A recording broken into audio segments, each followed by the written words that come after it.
देखिए, ये मामला दिल्ली के मुख्यमंत्री और एलजी का नहीं है। ये मामला अरविंद केजरीवाल और प्रधानमंत्री नरेंद्र मोदी का मामला है। जब से अरविंद केजरीवाल जी प्रधानमंत्री के सबसे बड़े चैलेंजर के रूप में आए हैं और आम आदमी पार्टी की सरकार 2 राज्यों में बन गई है, कई अन्य राज्यों के अंदर मेयर के, काउंसलर की कई सीटें बिना किसी तैयारी के हमें मिल रही हैं, चाहे मध्य प्रदेश हो, महाराष्ट्र हो, कर्नाटका हो, हिमाचल हो, हरियाणा हो।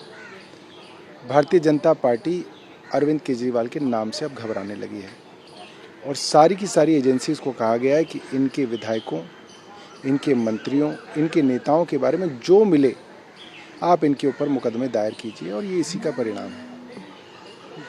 इसी मामले में आगे बढ़ते हुए एलजी ने बीते दिन सीएस को वो आदेश दिया है कि जो भी लीकर पॉलिसी वाले मामले में जो भी अधिकारी इन्वॉल्व हैं उन पे भी कार्रवाई की जाए, जिन्होंने तब इसकी नोटिंग के बावजूद इस मामले में आगे बढ़े और इस मामले में कोई एक्शन नहीं लिया गया। देखिए, मैं तो ये मानता हूँ कि ये लिकर पॉलिसी जो है, ये भारतीय जनता पार्टी की केंद्र सरकार द्वारा नियुक्त एलजी अनिल बैजल साहब ने इस पॉलिसी को नोटिफाई किया, इस पॉलिसी को साइन किया। अब अगर भारतीय जनता पार्टी ये कह रही है कि उनके पुराने एलजी भी इसके अंदर सम्मिलित थे, तो फिर सबकी जांच होनी चाहिए। इस तरीके से अधिकारियों को और नेताओं को प्रताड़ित करने से कुछ हासिल नहीं होगा। ये कितनी बार भी मुकदमे कर लें, कुल मिला के हासिल कुछ नहीं होगा। एक नया मामला सामने आया है। आम आदमी पार्टी सरकार की तरफ से जामिया नगर में जामिया के सामने एक पोस्टर लगाया गया है, उससे बताया जा रहा है कि जो एक तस्वीर लगी वो बांग्लादेशी इस्लामिक स्कॉलर की है, जबकि वो किसी और की तस्वीर होनी चाहिए थी। गलत तस्वीर वहाँ पे पोर्ट्रे कर दी गई। 1 महीने से वो लगा हुआ है। जो बीजेपी के नेता शहजाद पूनेवाला, उन्होंने भी ये इसे लेकर ट्वीट किया है और उन्होंने कहा कि मिस्टेक से ज़्यादा जानबूझ के किया गया लगता है। नहीं, मुझे नहीं लगता। जब प्रधानमंत्री खुद कहते हैं कि वो बांग्लादेश की आज़ादी की लड़ाई के स्वतंत्रता सेनानी थे, तो बांग्लादेश का पोस्टर कोई लगाकर और वहाँ के एक स्कॉलर का पोस्टर लगाकर कोई क्या हासिल कर सकता है। कई बार इस तरीके की त्रुटियाँ होती हैं जब बहुत पुराने समय में लोग गुजर जाते हैं और उनको जानने वाले लोग कम रह जाते हैं। इंटरनेट पर फ़ोटो कई बार गलत उपलब्ध होती है, इस तरीके की चीज़ें हो सकती हैं। मुझे लगता है कि इसके अंदर इस तरीके का नहीं देखना चाहिए, क्योंकि प्रधानमंत्री जी खुद कहते हैं कि हमारे और बांग्लादेश के रिश्ते बहुत अच्छे हैं। प्रधानमंत्री जी कई बार उस देश में जाते हैं, तो उस देश के एक स्कॉलर की फ़ोटो लगा के तो कुछ हासिल नहीं होता है। एक दूसरा मुद्दा है जो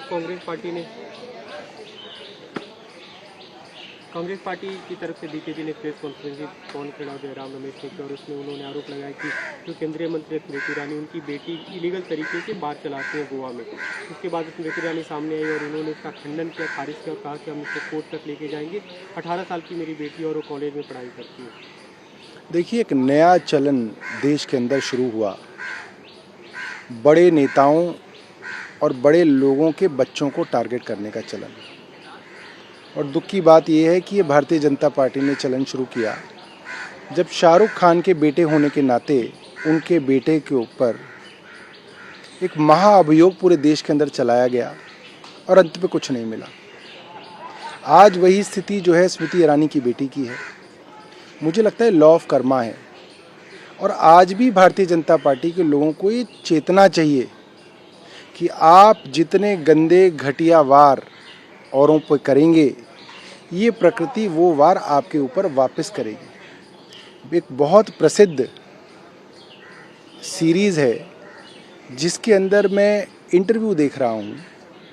एक बड़े प्रसिद्ध सेलिब्रिटी हैं जो स्मृति ईरानी की बेटी का इंटरव्यू ले रहे हैं कि देखिए साहब, इतनी कम उम्र के अंदर एक रेस्टोरेंट चलाने वाली लड़की और वो स्मृति ईरानी की बेटी हैं। और भी कई जगह इस तरीके की खबरें देखी गई हैं। ये संभव नहीं है कि आप किसी अनजान लड़की को पकड़ के उसको एक रेस्टोरेंट ओनर बनाकर उसका इंटरव्यू ले लें। बहरहाल मैं फिर ये कहूँगा कि किसी के बच्चे से भी गलती हो सकती है, उसको बच्चा मानकर माफ़ करने में महानता है और समाज का भी ये नियम होना चाहिए कि इस तरीके की त्रुटियों को माफ़ करना चाहिए। मगर भारतीय जनता पार्टी को ये सीख लेनी चाहिए। जब आप एक शाहरुख खान के बेटे की स्क्रूटनी महीनों तक टीवी चैनल्स में करते हैं, तो आपको ये सोचना चाहिए वो भी किसी का बेटा था और ये भी किसी की बेटी, और ये सब देश के बच्चे हैं। इनके लिए यही सोच के हर निर्णय करना चाहिए कि आपके हमारे बच्चे भी इस तरीके हो सकते हैं, और इसके अंदर जो है एक प्रोटोकॉल जो है, सामाजिक प्रोटोकॉल, एक नैतिक प्रोटोकॉल रखना चाहिए। नमस्कार, मैं हूं मानक गुप्ता। अगर आपको हमारा ये वीडियो पसंद आया हो तो इसे लाइक और शेयर जरूर करें, और हाँ, हमें सब्सक्राइब और फॉलो करना ना भूलें ताकि आप देश और दुनिया की कोई खबर मिस ना करें। तो जुड़े रहिए हमारे साथ और देखते रहिए न्यूज़ 24।